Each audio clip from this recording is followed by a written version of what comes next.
How did you start working in the sex industry? I was with somebody for a very, very, very long time. He had also spoken to me quite a few times and suggested that I would be a really great dancer, because we started, when we came to Montreal, we started tasting the nightlife. We would go to after hours and little clubs and stuff, and you would meet all kinds of people, from all walks, and in those places a lot of people that work at night.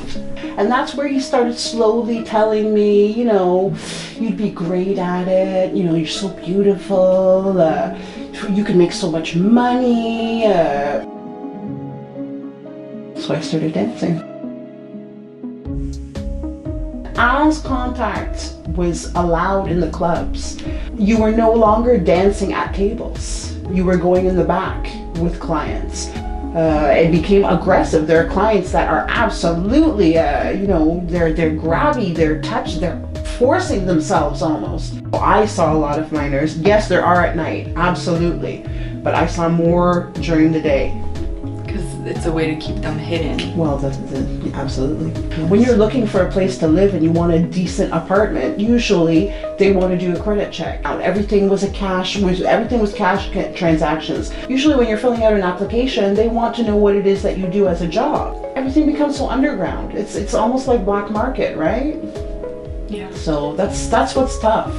Having very negative thoughts, even going back to the industry, even though I had no wish, want, or desire to, feeling lost. You go back, it's a vicious cycle, you know what I mean? And that's just not where I wanted to be. So I had called an organization and I met an interventionist that day.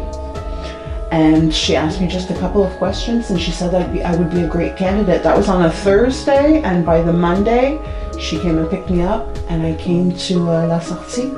I feel very, very secure. I feel safe. It provides a safe space for you to figure out what your next steps are. What are some hopes and dreams and things that are kind of rebirthing in you for the future? Well, I'm thinking about going back to school. Yeah, definitely. And just living a better life. Finding peace.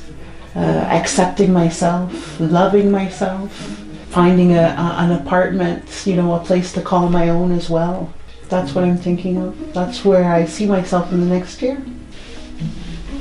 You've given me hope. You've really given me hope. It's a good feeling because I've been hopeless for a long time. Yeah. Well, there's so much more for you.